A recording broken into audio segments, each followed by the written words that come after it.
South ఇండియాలోనే అతి తక్కువ ధరలకి రత్నాలను అందించే ఏకైక సంస్థ 6JVR. ఆంధ్రప్రదేశ్ రాజధాని అమరావతికి కనెక్టివిటీని పెంచేటువంటి వ్యూహాల్లో ఏపీ సర్కార్ పావులు కదుపుతోంది. ఆల్రెడీ ఒక రైల్వే లైన్ ని ఇప్పటికే అమరావతికి శాంక్షన్ చేయించింది. దాదాపు 2400 కోట్ల రూపాయలు ఖర్చు అవుతుందని చెప్పిన అంచనా వేసిన అది మెయిన్ కనెక్టివిటీ, అంటే హైదరాబాద్ నుంచి వచ్చేటువంటి రాకపోకలకి ఫ్రీక్వెన్సీ పెంచేటువంటి మార్గం అవుతుంది. దానికి అదనంగా ఇప్పుడు మరొక రైలు మార్గాన్ని ఆంధ్రప్రదేశ్ ప్రభుత్వం ప్రతిపాదిస్తోంది. సుమారు 2000 కోట్ల రూపాయలు ఖర్చు అయ్యేటువంటి ఈ రైల్వే లైన్ శాంక్షన్ అయితే కనుక అమరావతి ప్రాంతానికి గూడ్స్ ట్రాఫిక్, అంటే మరీ ముఖ్యంగా నెల్లూరు వైపు నుంచి ఇటువైపు ఉన్నటువంటి రాయలసీమ ప్రాంతం నుంచి వచ్చేటువంటి గుంతకల్లు మార్గం నుంచి వచ్చేటువంటి రైళ్ల రాకపోకలకి సంబంధించినటువంటి ట్రాఫిక్ స్ట్రెస్ని తగ్గించడానికి ఈ ప్రత్యామ్నాయ రూట్ ఉపయోగపడుతుందని చెప్పని రైల్వే అధికారులు ఆంధ్రప్రదేశ్లో ఉన్నటువంటి సిబ్బంది, అంటే ముఖ్యంగా ఆంధ్రప్రదేశ్ ప్రభుత్వం తరపున చేస్తున్నటువంటి ప్రతిపాదనలు కాబట్టి ఆంధ్రప్రదేశ్ ప్రభుత్వ పక్షాన చేస్తున్నటువంటి ప్రధానమైనటువంటి వాదన ఇది గుంటూరు రైల్వే లైన్కి, అంటే గుంటూరు విజయవాడ రైల్వే లైన్కి ఒక బైపాస్ రూట్గా ఉపయోగపడుతుందని చెప్పని భావిస్తున్నారు. అంటే బైపాస్ రైల్వే లైన్గా దీన్ని ప్రతిపాదిస్తున్నారు. ఎక్కడి నుంచి ఎక్కడికి వస్తుంది, దీనివల్ల కలిగేటువంటి ప్రయోజనం ఏంటో ఒకసారి విశ్లేషిద్దాం మనం. ఇది ఆంధ్రప్రదేశ్లో రాజధానిని కనెక్ట్ చేసేటువంటి అమరావతి రైలు మార్గాన్ని గతంలో కేంద్ర ప్రభుత్వం ఇచ్చినటువంటి శాంక్షన్ ఎర్రుపాలెం నుంచి నంబూరు వరకు వస్తుంది.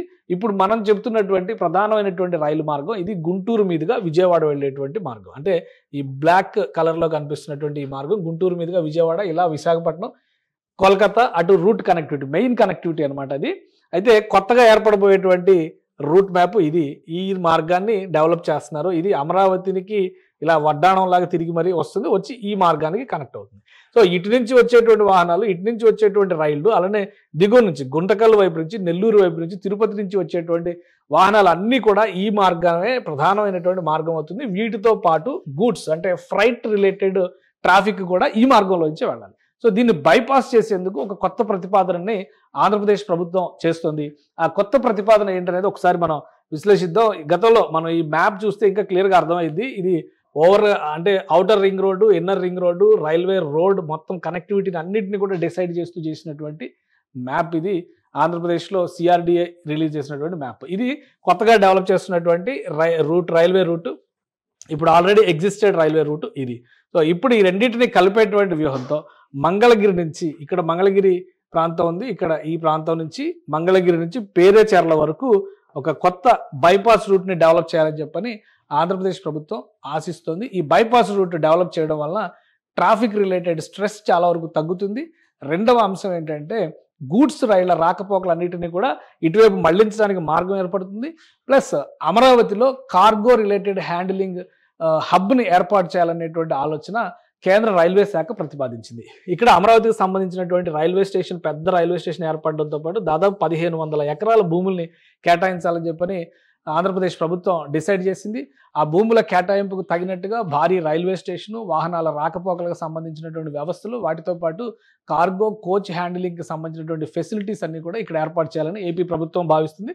సో ఈ మార్గంలో కనుక ఈ కొత్త కనెక్టివిటీ వస్తే ఎక్కువ అడ్వాంటేజ్ ఉంటుంది అనేటువంటి ఆలోచన, ట్రాఫిక్ స్ట్రెస్ తగ్గించడానికి స్కోప్ ఏర్పడుతుంది అనేటువంటి ప్రయత్నం ఆంధ్రప్రదేశ్ ప్రభుత్వం చేస్తుంది. ఈ ప్రతిపాదనలన్నింటినీ కూడా ఇప్పటికే రైల్వే బోర్డు ప్రాథమికంగా కొంత ఆమోదం తెలిపింది.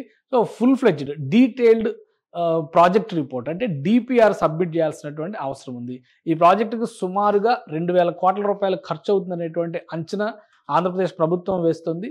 సో వీలైనంత వేగంగా ఈ DPRని రెడీ చేసి కేంద్ర రైల్వే బోర్డుకి పంపిస్తే రైల్వే బోర్డు ఆమోదం తర్వాత ఇది ఎగ్జిస్టెన్స్లోకి రావడానికి అవకాశం ఉంటుంది. అంటే అమరావతి రైల్వే లైన్ నిర్మాణంతో పాటు ప్యారలల్గా ఈ బైపాస్ లైన్ నిర్మాణం కూడా ప్రారంభించాలని చెప్పని ఆంధ్రప్రదేశ్ ప్రభుత్వం ఆశిస్తోంది. ఇదే జరిగితే కనుక ఈ రూట్లో ఒకవైపు నుంచి రైళ్ల రాకపోకలకు సంబంధించినటువంటి ఫెసిలిటీస్ ఇంప్రూవ్ అవుతాయి.